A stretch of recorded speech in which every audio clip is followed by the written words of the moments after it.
YouTube, it's Kara. I have a little bit of a longer video for you today, but if you stay tuned, you'll have some great ideas for your own personal cloth pad making. I'm going to be showing the very extensive collect cloth pad patterns.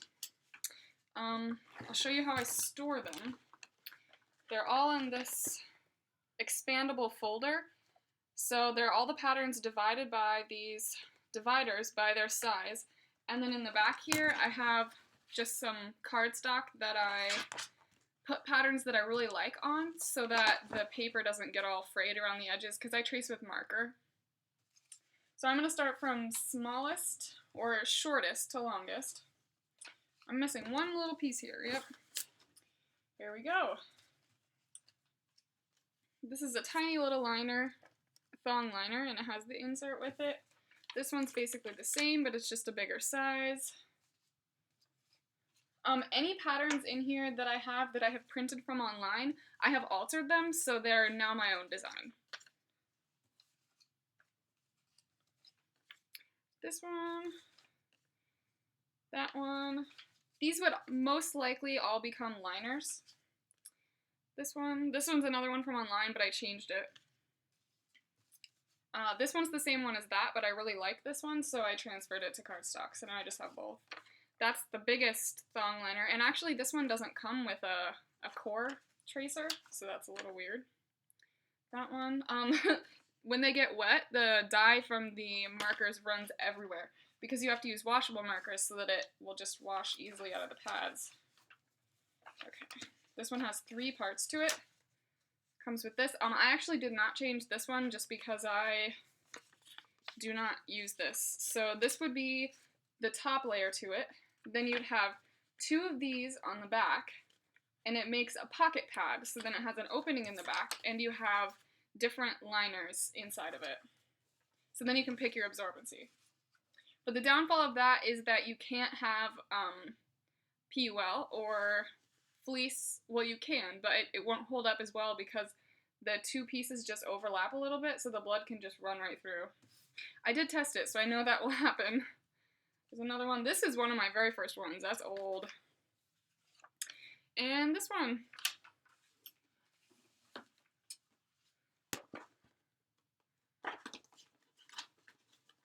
Next, we are starting with 8 inches, and I think this goes through 8.5 inches.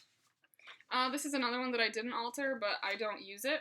I keep all of mine because I have a few different people that use my patterns for their own personal pad making. So then there's just lots of options. This is the same as that other one, but it's just bigger. This one's weird.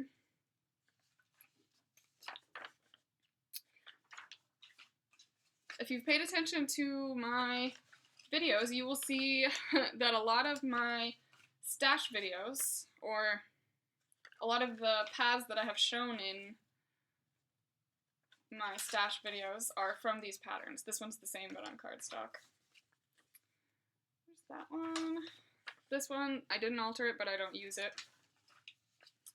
This one, again, I didn't alter it, but I don't use it. Actually, I have used this one. This one's a great pattern to give to friends, but I don't sell it because I haven't perfected the exposed core type of pad making. Okay, I'm gonna start putting these back in as I go, so they don't get all mixed up. Next, 9 inches. This one. There we go. You can see they're getting much bigger, and if you have noticed, I like very, very narrow pads. That's just the next size up of that type.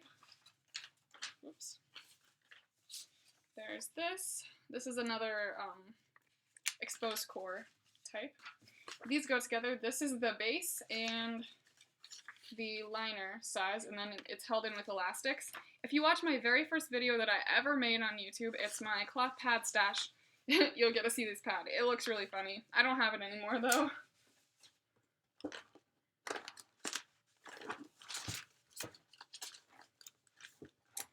Alright, 9.5 inches. I love this pattern. This is another one of my favorites, actually. That one. That one. This one. And this one is huge. It's supposed to be wingless.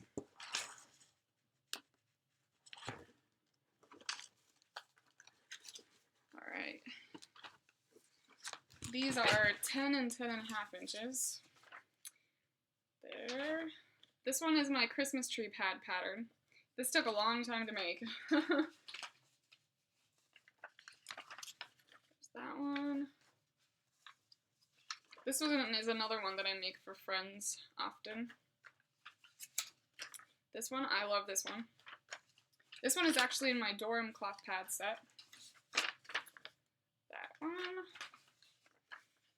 That one's another great one. I like straighter pads, but I have tried a lot in the time that I've made pads.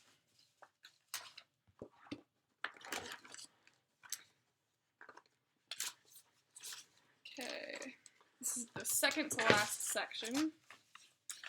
This one is really big. I don't think I ever made a pad out of this. That's probably one of the few. This is the last one of the pocket pad. It's the 11-inch one. That one, this one's in my first cloth pad stash video too, along with that one. I like to try really strange shaped overnights.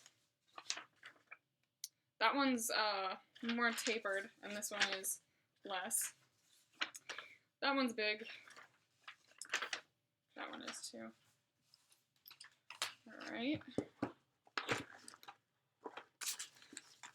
And these are the really big ones.